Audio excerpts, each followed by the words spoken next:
Matt, you are an expert and a professional in an area of event management and artist management and running a successful business for many, many years. And we'd like to have a discussion with you and on areas that would be necessary for our audience to understand how someone like yourself started a business and have able to scale that business to where you are today and the challenges that you faced. So could you give us a short background of who you are, first of all? Yeah, so my name's Matt Cheshire. I'm the CEO of the Needs Group. We'll come into the details and the breakdown of the divisions of the company, but it launched as Artist Needs in 1999, and we provide a variety of services to the music, the sports, and the ultra high net worth industries. Excellent. Thank you very much.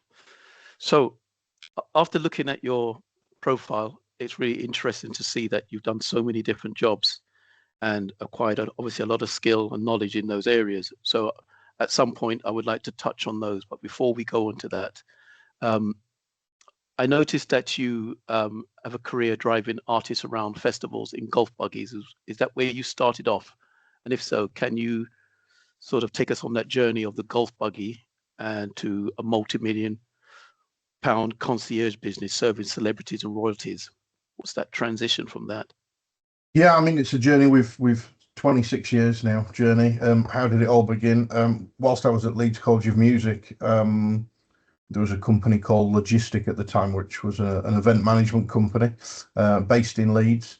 Nobody had ever sort of really heard of them. The only sort of heads up that we got at the was that there was a team that were going to come in and speak to us when we were on one of our lectures, and ultimately it was they were looking for assistants at Lotherton Hall, which is a park that's actually owned by Leeds City Council and run by them, but it's day to day it's got various animals and wildlife. However, it's got quite a lot of greenfield, which there were some events that were looking. One was a graduation ball, and the other was a dance event, and ultimately they needed additional assistance for the build, for the break, and for the event itself. So they'd come to speak to us, and they were doing various university tours and different colleges. But as I say, they stopped at Leeds College of Music and were looking for volunteers. At the time, part of the course was commercial music management and sound production. So I guess they were looking for technical roles, but also logistical and things that we were learning from the management side. So that's where it all began. Put my name down along with, I would say, 12, 13 others. I think it was probably 30, 40 people. So it was probably a 50% instant uptake of people that had shown interest. A few people had sort of thought that they would look and check dates and things like that. And it was to work there during the week. There was absolutely nothing, no expenses. There was no financial commitment at all. It was very much if you want to put some hours in and some graft in to sort of make yourself known in the industry, then turn up and we'll go from there. So that's what I did. Some people didn't turn up that said that they were going to turn up. I think probably on the day there was 5 or 6 of us on the Monday for the site build. I think one of the first jobs I ended up doing, lots of polystyrene cups, and we ended up putting them, having to go around all the tents, and we were covering each tent peg and gaffer taping them. So it was it wasn't too luxurious, let's say, but it was. And I remember the weather was truly awful. It was throwing it down, typical English weather in the north, and ultimately it was the reality check, I guess, of if you want to be in the industry, it's not all the glitz and glamour. It was very much hands-on. These are the jobs that need doing. And to fast forward during the week, I got the bus down there, and I did pretty well, as I say, a full week there for nothing. We got our lunch provided on site. from a burger van, and ultimately, we just kept going back to the single porter cabin, where somebody would then give us another job. It might be litter picking. It was. I remember getting a delivery of plywood to cover the king poles with, to stop people climbing up them. So it was very sort of raw, grassroots, important things that need doing, that a lot of people aren't aware of what goes into an event. And so, we covered lots of things. And I remember at the end of the week, somebody came up to me and said, "Are you actually coming to the show? Is there something that you would like to, be part of?" So I said, "Well, yeah, I'm quite interested in sort of moving the artists around and doing the liaison side." And that was it. I didn't hear anything further. And then a couple of hours later, just after lunch, I remember getting a tap on the shoulder. And ultimately it was, "How do you feel about driving a golf cart?" I'd never driven a golf cart for golf or for event reasons. So it was a big interesting turning point, let's say. But we got a demo. And it was the time where you didn't need a driving license to do a golf cart. It was very much, you were on private land. Here's a golf cart. Make sure your lights are on, and make sure you've got your listening ears, really. And that's what we signed up for. So our base was the car park.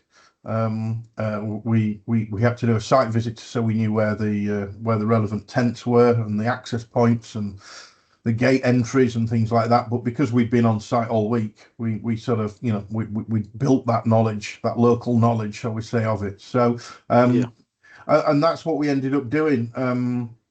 And as I said, we did the graduation ball first for Leeds University. It was Leeds Met and Leeds Uni. It was a combined graduation ball, mixture of acts. What year was that?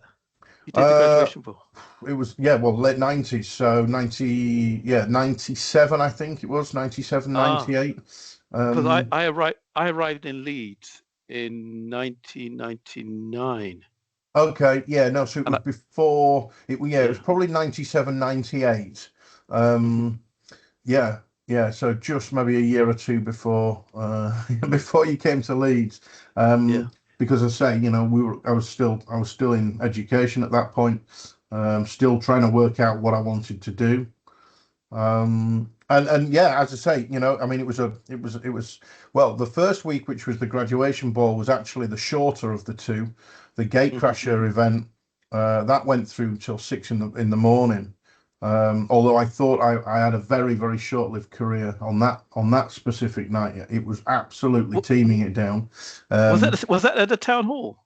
No, that was still on the same site at Lotherton Hall. Yeah. Okay. And then because basically the graduation ball had done 1 week, and then it was a site share, so they went in for the second week.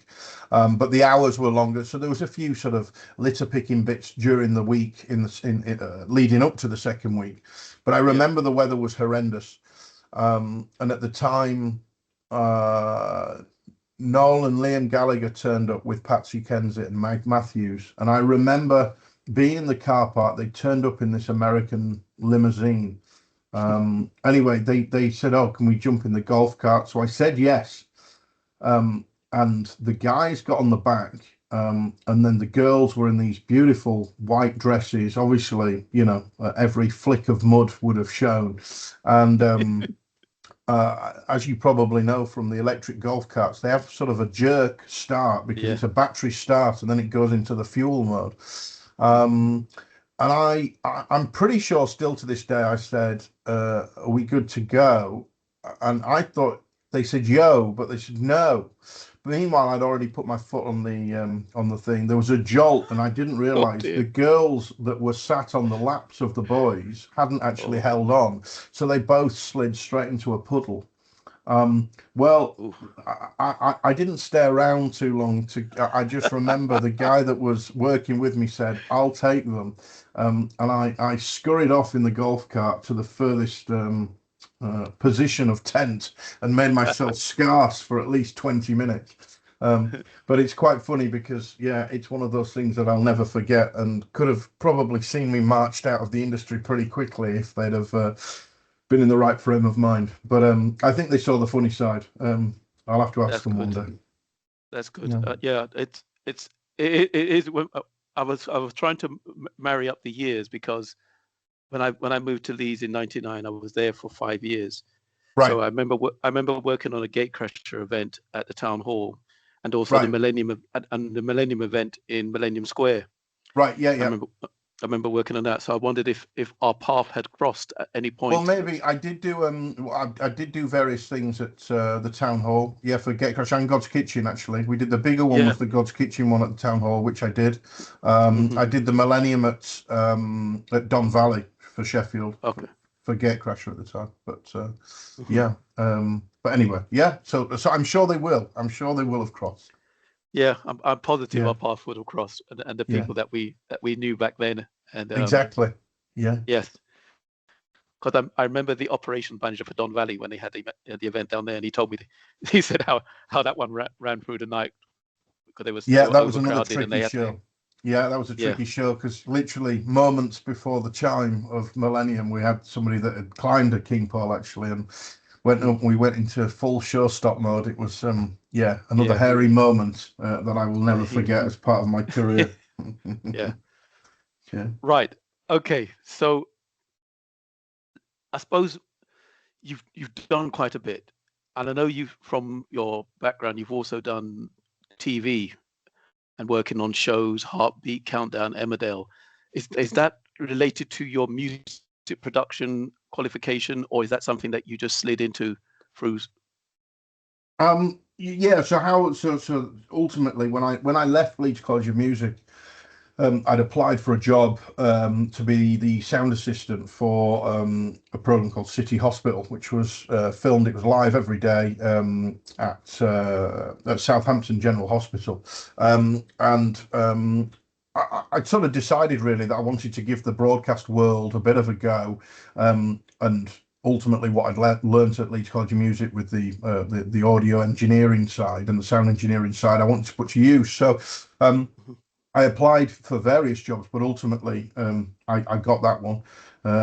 Being based in North Yorkshire, it wasn't the ideal solution from a logistical perspective for getting to Southampton. It did mean again it was quite tricky. However, um, that's what I needed to do. I remember getting on the National Express for I think 8 or 9 hours most Sundays and most Friday afternoons to get to and from Southampton, especially in the early days. And I rented a bed and breakfast in Southampton where I think it was £13 a night or something. I did some northern deal. And managed to get a single bed in a room, and ultimately we did a live program. It was Monday to Friday. We were on air at 10 o'clock. We were off air at 11 o'clock. And ultimately by midday, we were either in the pub, we were on call doing some filming at the hospital, or we could work in the studios or do other things, which was ultimately how I came to still do the music festivals and activities at the same time, because whilst we were getting up at 5, 6 in the morning to do the music side, to do the broadcast side, sorry, the music side was predominantly afternoons and evenings in the studios down at Meridian. So that's where the TV sort of side came about. To fast forward on, I did 2 series down in Southampton. Had a fantastic time, a crew of nearly 100 people to do a 1 hour live broadcast. Got to do lots of things, as I say, at Meridian, which was the ITV hub, and BBC South. So we did lots of different things, from Children in Need to Jazz with Julie and Joseph. We did all sorts of different TV programs. But then there was a decision to go to a London hospital. And at that point, I never really fancied London. I guess I wanted to explore what other sort of things, opportunities there were in the north. And I started applying to Yorkshire Television, and one of the cameramen that I worked with in Southampton, his wife was a vision mixer at Yorkshire TV, and said, "Yeah, we're doing an opening. We're going to do well, there's some new channels coming on board. There's some new programs coming on board, and we're looking for sound engineers." So I thought, well, brilliant. I'm not going to go in at a high level, but I'll, it's back on my doorstep. I'm pretty much then not going to spend what I earn. And that's how I got into Yorkshire TV, because I got a position. It was actually a channel that Boots had launched, The Chemist. It was called Wellbeing at the time. And it was a very short-lived program, unfortunately, because Boots very fast realised that whilst it was their channel, they couldn't just promote their products and tell the world that their products were the best and the only ones out there. So all of a sudden, sometimes the Boots products weren't the best ones. They were promoting somebody else's at their cost. So it didn't last too long. However, whilst I was in the door of Yorkshire TV, like these things happen, one door leads to another. You end up meeting people, and before I knew it, I was doing Bruce's Price is Right. I was doing Countdown. There was lots of fantastic. We did Bullseye. There was lots of some fantastic light entertainment programs going on. Again, they were seasonal. A lot of the show schedules, it wasn't Monday to Friday. It was, you would do long hours, but you would do them in stints. So again, it meant that I could still do my music festivals and still look at the music side. But I was still getting paid and had a salary coming in from the TV side. And then once the light entertainment sort of wrapped up for that season, the dramas were always on. Emmerdale was on, Heartbeat was on, Where the Heart was, Frost was on. There was lots and lots of programs coming out of Yorkshire. And I thought, well, I've never really been into drama. I've really, and the soap side, it's never really interested me. But I wanted to sort of scratch the itch, I guess. And whilst I was there and there was opportunity, I'd cover sickness or whatever because I was there. And I did Fisher Booms. I did the poll. Again, it was audio led. And that's what I did at Yorkshire. Decided I didn't actually like, it was too slow for me, purely as a personal preference, really, was the drama side. It was good. I was glad. I'm still glad to this day I did it. I had some fantastic times, both on remote location as well as in the studio. But it felt slow. I was never really a TV person, and somebody, to sit down and watch soaps, and somebody said, well, have you given news? Have you given sort of live TV a shot? And so I said, well, look, I have done live TV and I've done live radio within the festival world. Because at the time we were doing essential mixes for Radio 1 up and down the country and things like that. But again, they were in the evening, not during the day. So I was doing, all of a sudden, I was sort of leaning towards doing live element. That's where I was getting a buzz from, really, was the live side.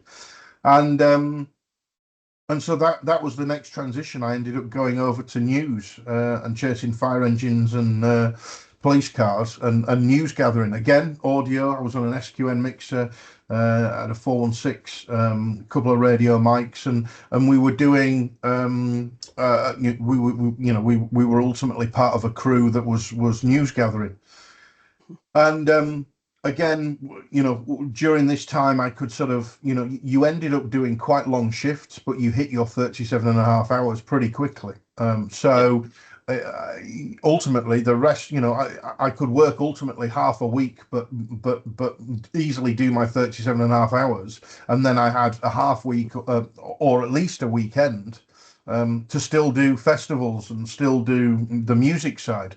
So I was sort of getting a taste of both, I guess, at the time, and thought, probably need to get into something, I guess, and make a decision, which would go on, sorry. Yeah, so I was going to say then, because doing all of that, there would have come a point when you had that light bulb moment to say, let's start this company. Yeah, you were doing quite it. Yeah, and I guess it got to the point where I thought, yeah, actually, I love doing the live stuff. This is great. Can I make a career out of doing festivals and music, broadcast? And went, well, probably not, because it's very summer weighted. It's very seasonal. What can we do? So I carried on in TV for a little bit longer. I went to be a technical operator, so that sort of covered various roles. It wasn't just audio; it was the video side, it was cameras, it was ultimately more of a 360 of the technical broadcast world from a skill set perspective. Yeah.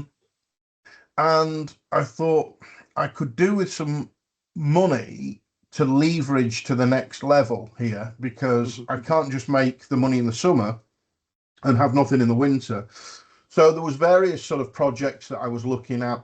I'd spoken to Radio 1, Galaxy 105. There was various people that were doing what I would class as out of season broadcast, which was, of financial value. And so I thought, right, I'll take the plunge. So I actually took my redundancy from Yorkshire TV, and left with some a nice redundancy package, because you got half your salary tax free at the time. That was their deal. So I thought, brilliant, that's my leverage into something. And that was sort of my kick up the backside to sort of make it work, I guess. And I took on, instead of just turning up the day before the event, I guess I was turning up, and I was on more retainers with different brands and different outfits. So there was more. It still wasn't 12 months of the year, but what it gave me was, it gave me revenue instantly, which I could rely on. So I did that, and I had a great summer, which was financially great. I learnt loads, lots of what I really liked doing, lots of what I really didn't like doing, and I guess it gave me quite a 360 overview of where my focus wanted to be. And then it got to the end of summer, and then all of a sudden I got a call from my old boss at Yorkshire TV to say, would you consider coming back? Well, that was a big curveball, because I was like, the temptation's there. What is it? What is it doing? And to fast forward on, I took it, and I went back, but in a different role, and it was ultimately changing. It was digitizing the newsroom, and it was going into special projects. So it was very different from what I'd done. But it still had the techie, geeky sort of stuff that I enjoyed doing. But your company was incorporated by then? It was, yeah, it was, and because I thought, well, look, I can still do all of these things, and companies still required the company number, and you still have to have your public liability insurance. Probably, well, it was £1 million back then. I remember now, it's 10 million. So we've moved on, with time. But yeah, so the company was live. I'm then back at Yorkshire TV in a role. Ultimately, my remit was teaching non-techie journalists to be technical without them knowing. And I created flyaway kits, BGAN units for like ITN, and I created all sorts of different tech kits so that people could report back from jungles, from war zones, and it was very different, but I was sort of left to my own devices from a project's perspective, and it was very much a case of, let's see where this goes. And if I'm scratching my head come the summertime, well, I'll just jump back into doing that. Anyway, I did all my projects, loved every minute of it, and then thought, I really want to get back into the music world. I need to do this. So I took my redundancy again, and another half of my salary, much to the surprise and amazement from a lot of my sort of good friends that are still good friends to this day. But again, it was a big chunk of cash that I'd still not burnt through from the last time, that I really had a comfort blanket and no way back. So what I ended up doing was then going full time with Artist Needs. But I did take freelance work and days because the guys wanted me to stay on still, really. So I waited whatever the legal time was, I think you had to wait a minimum of 6 weeks or 8 weeks or something before you could physically go back to a company that had made you redundant. Right. And then all of a sudden I'd do a day a week in, sickness leave or whatever, or holiday cover. So it was the best of both worlds. I got money in the bank to keep me sort of sane and not go doolally to launch and for my company to use, and I could do it as a personal loan to the company. And that's how I sort of leveraged everything. I mean, I remember, thinking I really need a mortgage, and trying to set everything up, and it was, at the time it was chaos. And looking back now, I took some pretty hefty risks, really, I guess, without trying to. I suppose every entrepreneur will pay testament to that. Is that starting up your own business is risky, extremely risky, but you have to have that conviction and determination to continue doing it. Yeah. I mean, I remember, as I say, taking my first mortgage. It was the day when you used to get MBNA, checks with your credit cards, and I remember thinking, well, the bank's telling me that they want £10,000 as a deposit. Right, well, I'll write myself a check and pay it in, put it on a 0% credit card, and I'll worry about it in 12 months' time if it's not paid off. So, there was definitely risks along the way. And, the minute you say to a bank or a mortgage company, oh, I'm self-employed, I'm freelance, they get the jitters. But I've never understood why. And, still to this day, look, I've got a mortgage now. And still to this day, they all say, "Oh, yeah, but you're self-employed." I said, "Yeah, but I can't get rid of myself. I can't make myself redundant." Whereas if I worked for somebody, you all look at somebody in full-time employment as a safer bet. Well, actually, in my personal opinion, it's worse, because you never know when you get the tap on the shoulder from a big company to say, actually, unfortunately, there's redundancy on the card. Redundancy is coming. Yeah, very true. And it's far more risky now than it was, like you said, 20 odd years ago. Oh yeah, I mean, I think job security. Yeah. Job security, yeah. I mean, look, technology. I'm a big lover of tech, gadgets. I love it. It's helped me get where I have as a company. But I think, I had a call only this morning with a team that's working on some AI integration for me for one of my one of the other companies at the moment. And ultimately it is something we've got to embrace it, because if we don't, somebody else will, and we'll get left behind. So Absolutely. Love it or hate it, roll with it, So that leads me nicely into your 4 divisions, because you're not just artist liaison. Your company covers 3 other areas apart from artist liaison. So could you explain how those other 4 divisions of your company has come about, and what exactly they do? Yeah, so ultimately, Artist Needs was the baby. That's where it all began. It was golf buggies. It was literally, like we said, dropping people off at the tents and picking them back up and taking them to their car. But I guess from there was a trust that I was beginning to sort of build with these people. Doing lots of events, you saw the same artists, you saw the same tech teams, broadcast teams. And I think, it got to the point where people were looking at the bigger picture. Well, oh, could you help us with this? Oh, could you help us with that? So that transition from just being on site to, the tour management element that Artist Needs also does.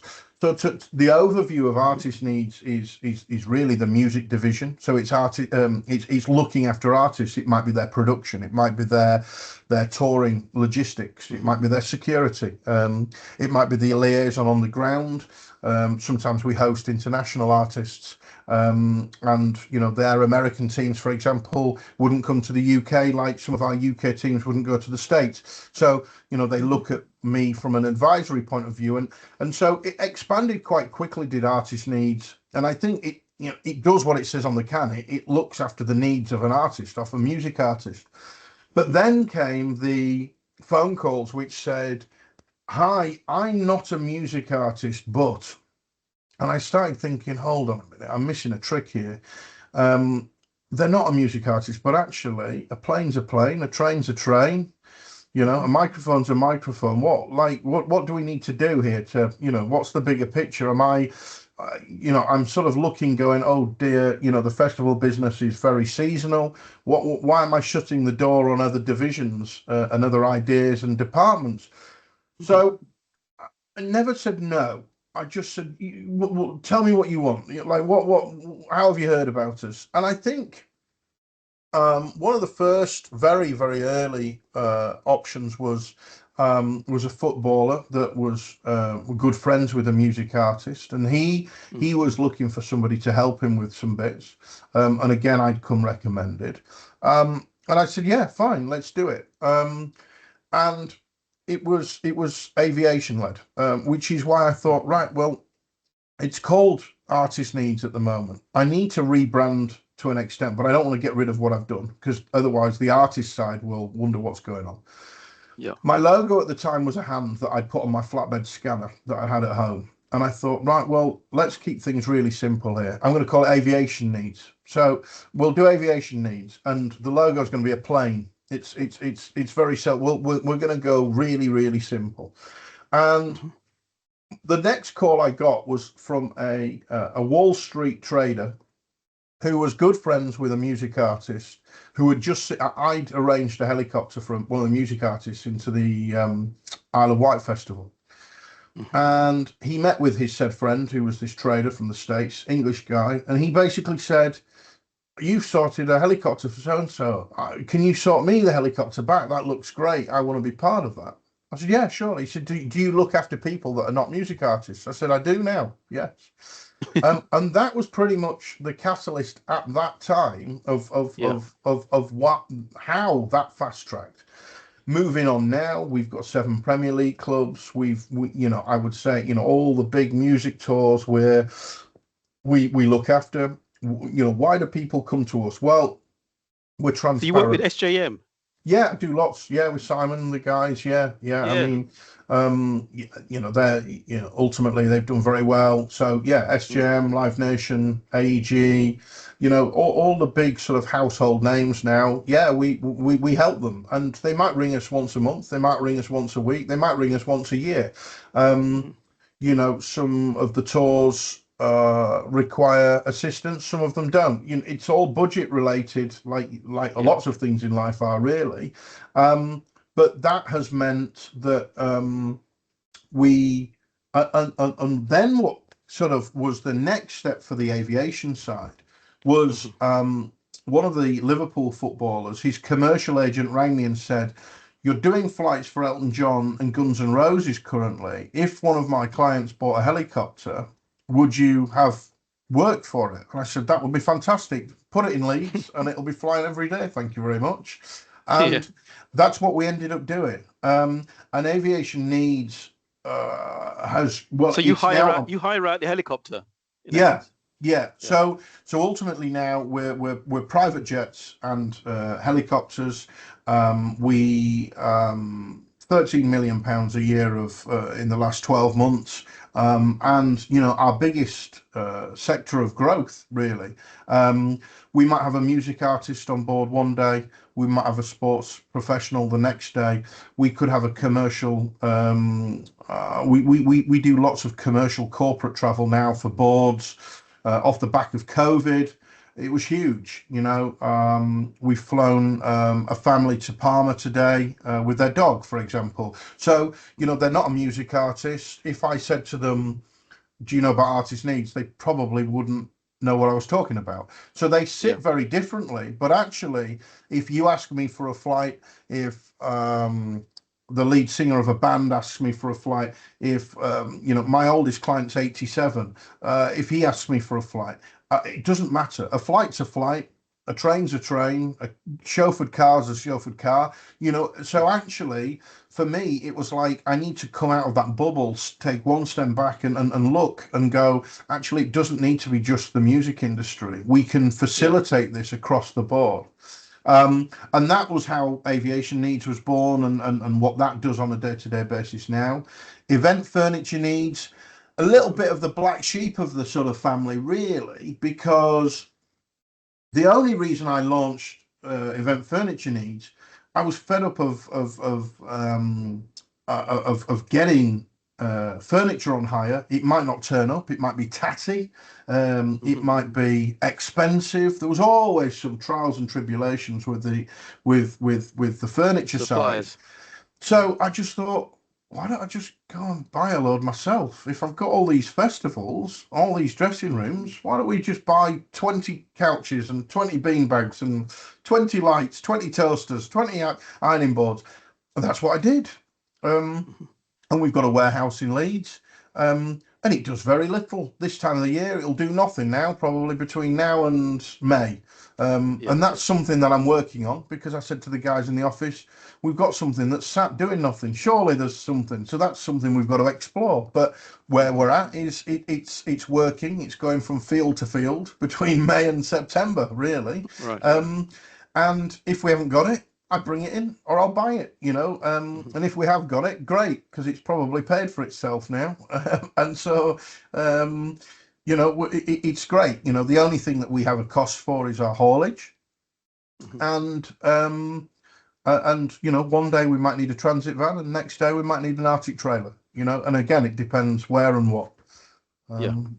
And so that's the event furniture. It's really not the sexy division of the team, but it works hard. And we've provide revenue. Yeah, absolutely. It goes hand in hand with what we do. We've got thousands of towels, bath towels, hand towels, and for some events they might not want us to do artist liaison, but they might want 500 towels from us or whatever. So that's what that sort of side of the company. It was just another way of somebody not saying no. It was a yes. Can you do this though instead? And VIP needs, which is the last one, it is again what it says on the tin. It's for people that want some form of VIP. It might be that they want to get into a restaurant that's fully booked. It might be that they want an armed car or a bodyguard to take them shopping because they might be of risk in some way, shape or form. It might be that they want to do a nice experience. It might be a birthday, an anniversary or something of that. So again, VIP needs. Everybody can be a VIP in this world. So fine. That's ultimately the division that mops up anybody that wants to think they're a VIP. Yes. So it would then I suppose come to the point where your company has really grown organically. Would you agree? Yeah, I think it has. I think, I think we have to transition. There's a lot of change, if I look back to what we originally launched out in 99 as an artist liaison company, there is no artist liaison company that has full-time members of staff that's all they do anymore. There's probably 3-4 companies in the UK that are 12 months of the year. And of that, I would say there's only 2 of us who have been for over 10 years in business. So, and I would say if you look at why people aren't necessarily succeeding, it's because you can't just rely off of doing one thing anymore. And it's like that. I think if you look at all sectors of business now, there's been so much change. You need to adapt with what you are providing. And I think I certainly wouldn't be here doing what I'm doing if we just did the artist liaison, because it's not all year round. And B, financially, unfortunately, there is a limit to what somebody can get paid. As I say, I set out doing all this for free. We then went up to getting £50 for doing it. Well, if I try and offer a student £50 or to do something for free for more than an hour now, it's like all hell breaks loose, or they just don't turn up. The mindset of and the importance and the self-importance that we're now seeing in the world is a very different beast. And I think it's hard because people always say, how did you start out? And I tell them that I worked for free for a long period of time and for £50 here and there. And there's just that blank look of, oh, right, well, I'm not doing that. I'm worth X £100, a day or whatever. And it's like, and I think it is tough for people now. Costs have gone up for things, state of living's gone up. The True. world has changed. Yeah. But What it's it was in very hard. 1999. Yes. Yeah, absolutely. It's very hard. But we now see people that come to us with, phenomenal. I don't even have a degree, right? I did a BTEC national diploma. That's what I did, and that's where I tapped out at that point. I have people that have got doctorates in various things, but they then come to me with, oh yeah, I've done this and I've done that. On paper, these people are tenfold educational gurus in comparison to where I'm at. But you plonk them on a site, I haven't got a clue. And if I want them to come onto a site to have a look to what their capabilities are, they want substantial money, and it's a bit of a roadblock that we're now seeing. And I don't actually know what the quick fix of that is. I don't think there is one. No, because I agree with you to a certain extent, yes, because like I said, clearly we do know some of the companies, like you said, SJM. I worked for them for 10 years through V Festival, so Okay. I'm sure our paths would have crossed on there. Yeah. And I used to get students to work on events with me when I worked for them. And sometimes you get paid, sometimes you wouldn't get paid. But people were prepared to take that chance just so they could network and get to know people and then help further their career, which it essentially did. But and I still work in education, but I do less working in events. But I still say to my students, you've got to be in the room. If you're not in the room, then it's difficult to make that contact. So taking the risk of going and doing a volunteer opportunity, you don't know who's going to be in that room. That's it. And they could be the start of your career. That's it.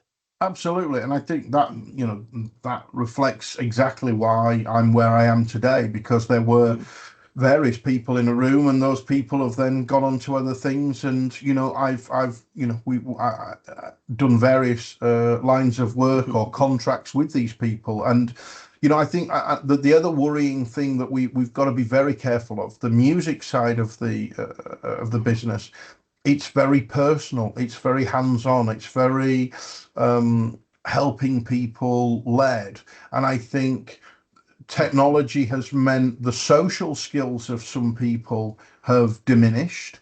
And I think in the music industry, that's a key value. You've got to be social. You've got to be able to talk to people and interact with people and have a conversation. And it's amazing how many people now come to me and say, oh, I don't really want to sort of be too front facing. I'd rather be in the background. Well, there's very few roles in that sort of area, really.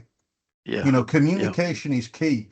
And whilst technology has helped us no end and will continue to help us, it will also hinder us if we are not careful. And I think you can end up being a bookworm and get very absorbed into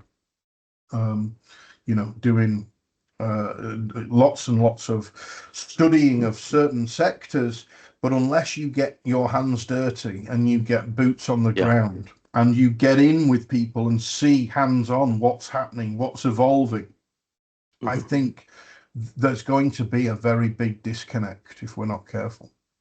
Yeah. So that leads me into, because you've been very articulate and given a clear sort of journey about where you've been and how you got there, who you worked with, and how instrumental all of that was in scaling up your business to where it is today. So I'd like to have some industry insights, particularly for our guests, in terms of that.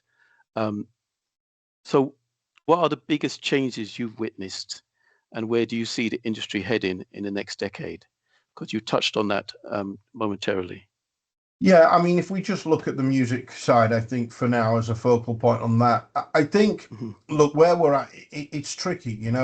I think we look at there's more events now and more festivals than ever before. Capacities are growing. I think if you look, certainly in the late 90s, people had an album at least of songs, of tracks. Now all of a sudden there may only be 2 or 3 tracks that an individual may know, because from a technology perspective, we can go on platforms, such as Spotify, Apple Music. We can download a track from one artist, but we don't have to download the album, or that artist may not have an album. And I think one of the big transitions has been that a festival used to do their programming. You might have been into house music or pop music or rap or R&B, or you might have had a journey that you preferred to take with your musical style.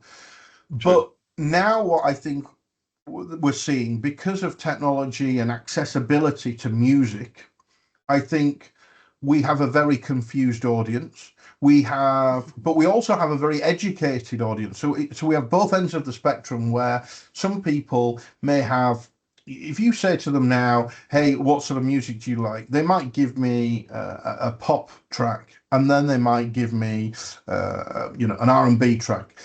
There isn't one genre anymore, really, that everybody is just into that genre. So it's made programming very difficult and very thankless, really, especially with the big festivals, because obviously the costs have spiraled for touring, and the attention span. You spend £1 million, £1.5 million on a headline act. If the audience only know 3-4 tracks, that's very expensive few tracks, and then they might go to another 10 or another 10 or another 10, and all of a sudden, yes, they might play 12 tracks or whatever, but actually there may be only an interest for 3 or 4, because of the way that we as humans now process the music. And I think we've really got to be careful of where that then goes. But also from a ticket perspective, people go to concerts and music festivals predominantly for a good time and to let their hair down. They might have a stressful job, they might have, or it might just be a passion that they want to, go and do so many times a year. I think we've touched on the fact, financials are different for people these days. So if people are parting with their money, and they might not be able to go to multiple festivals, they might have to pick one festival or two, one at the start of the summer, one at the end of the summer or something. And I think, so we've seen a lot of transition of, a lot of festivals don't sell out now. So what's the impact of that? Well, the impact of that is, how do they resource it? Because the infrastructure cost to put that festival has never been so high. But if the ticket revenue isn't coming in and isn't guaranteed, the risk and the volatility now for the promoter has become greater. The way that, people go to a concert, if they've spent all their money on the ticket, then they're either going to complain and have one, drink at £8.50, or they're not. They're going to choose alternative options, which then in theory cost other sectors, like beefing up the medical areas of festivals now, because of the impact of the drugs and that sort of side. And I think all these things cost the promoter more money, but actually the revenue that's taken is going lower and lower and lower, because either the money spent on site is lower, or the ticket values need to be at a certain price point, but that doesn't cover everything. So how do they top it up? Merchandise used to be a great one. Everybody used to go buy a t-shirt and some vinyl, some glow sticks for the ravers out there, some furry boots, all these sort of things. Yeah. The kids are almost too posh to do any of that now. They don't want to carry a t-shirt around, and they don't want to pay 50 quid. They don't want vinyl. They've already got the track on their phone. So I think, again, we've seen a big change. It used to be that the ticket money paid for either the infrastructure or the artist, and whatever that didn't pay for, then the spend on site did. And that's where, and that gave the promoter the sort of peace of mind that it was all sort of great. Now they're having to book more artists than ever before because of the sort of the 2-3 track threshold, and nobody's spending any money. So I don't know. And there's a lot of people working very hard behind the scenes to try and data capture and to look at trends within the new world that we're now in. Interesting. Thank you for that. So a large part of your business is client relations and that sort of service excellence that you have. So you said your clients range from international superstars, and I think lottery winners, people who are ill and need specialist transport. So how do you maintain or ensure client receives the same level of service regardless of the profile? How do you keep that level of consistency Yeah, within your business? again, I think transparency, honesty. It doesn't matter. One of the big things that I've always said to people is I've never been phased whether I've had, the world's best footballer on the end of the phone to me, the world's best music idol, over email or whatever. For me, a human is a human. Treat them like a human. And, grassroots, we are only as good as our last job. And I say that to the guys that work for me. It doesn't matter that we've been on, doing this since 99. If we mess it up, there's options there. And people now in the review world, look, it doesn't matter whether you buy a new washing machine, a new TV, whatever. People review, people look online and get feedback. And I think the big thing for us has been be honest, be transparent, and treat every job as the first job you've ever done with these people. And you will gain that respect. Help them, give them value, because at the end of the day, they need you for a reason. Make sure you're giving them value. Good. That's a good point and a good bit of advice. So I suppose that leads us into your business philosophy in terms of what you inspire from yourself and your team. So who else has inspired you, if they have inspired you, on your entrepreneurial journey, and what other lessons have you learned from them? I look at various sort of people, rightly and wrongly. I mean, from a tech point of view, the likes of Jeff Bezos, Elon Musk. Whether you love them or hate these people, ultimately they have, the fact that somebody has negotiated a salary talking in trillions now, that amazes me. But on the same time, I mean, it's bonkers, isn't it? Let's just think about that. He's negotiated a $1 trillion deal, right? I mean, when I was at school, all I ever wanted to be was a millionaire. Well, that's transitioned now, because millionaires really are the equivalent of billionaires, and billionaires now want to be trillionaires. The transition is huge. And I think when I look at these people, clearly they're clever.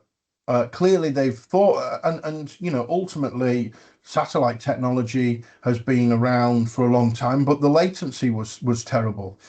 So Elon's launched a load of satellites that are lower in orbit, which means that the latency is less. All of a sudden, he's got people signing up globally for his satellite service. It's not a new thing, but it's a simple thing that he's implied. The car world, we will be at driverless cars, whether we love it or hate it. We will be at battery cars.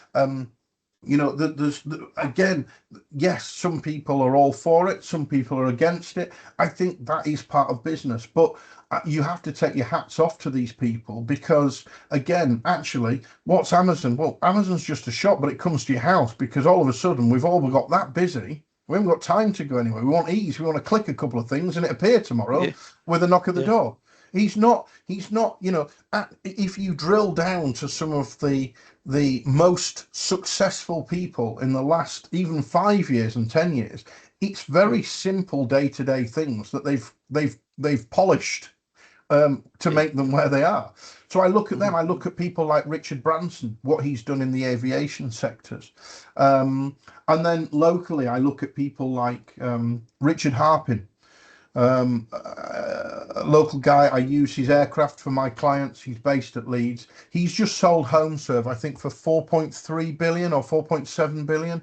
What a guy, right? I mean, you look at these people, again, looked and said to Yorkshire Water, what happens when all these things break? You need some sort of policy in place for plumbers to turn up and it fix. And that's what he's done. And he's driven a business with things that we all will need at certain points in our life. And I think if you look at all the people that I've mentioned, whether it be Branson on the aviation side, Elon on the connectivity or the transport side, Jeff Bezos on from a shopping perspective, look at the likes of Mike Ashley, on what he's turned around from a business perspective. He's gone in there, he's ruthless, but he's turned around businesses like no end and has had, considerable success by being ruthless. And you can't, unfortunately, in this day and age, pussyfoot around. You've got to get in there, do what you need to do, prove why you're the person to do it as a company or as an individual. Get in there, do it well, and get out. And I think all of those guys have, at some point, pressed that button. And for me, as I say, none of what they're doing is anything that the likes of us couldn't have done, but they've just done it before we have. Exactly, and done it very well. Yeah. So that leads me into one of my last questions for you, really, is your memorable moments that you may have. I suppose. Moments. You Yeah, mentioned having. It's a tough one, really. I mean, because there's been a treasured moment. Yeah, I mean, look, there's the silly stuff like I touched on with, the Gallagher family at the time and thinking my career was over very quickly. There was doing the King's coronation. For me, that was a huge part, something I will never forget. And driving the wrong way around Windsor Castle at the end to go to the King's after party was also a very memorable moment when lots of people jumped out the bushes and asked me why I was where I was. But I think, I've been very fortunate. I've done some phenomenal things with my touring. I've seen the world and been paid for it. And I say to people, everybody's like, oh, crikey, how many air miles are you going to have? Yeah, I've got millions of air miles, and I'll go sometime at some place, which, I'll pick when I get some spare time. I guess I've had some fantastic opportunities, whether it be doing New Year's Eve on Copacabana Beach to 1 million people. As I say, the King's coronation was, close to home and was good. To the silly things, but I think I've been very fortunate to do some really nice things. I've helped lots of people along the way. I help various charities and things like that now, and I think now's the time, to sort of hand back where possible, and to try and get that next wave of people thinking in line with what we did 26 years ago. Right, Matt, I can honestly say it's been a real pleasure listening to you. We've done quite a number of these podcasts, and I think your one sets out among one of the special ones, because your journey is unorthodox, which sometimes is really good. It's not followed a traditional path. You've tried so many different things. You've been quite successful at a number of different areas in your job role, and been able to take them into your company that you've grown to the success that it is. So I hope from the people who listen to it, they get a true reflection of who you are and what you do and what it takes to be where you are today, and what it will take people of the age when you started. As you said, it's a different journey, but they have to be able to take those risks, and they have to be able to go out there and prove to whoever they need to prove to that they are as good as who they say they are or think they are. So Matt Cheshire, this has been a real experience, definitely. So I do appreciate what you have to say. No, thank you.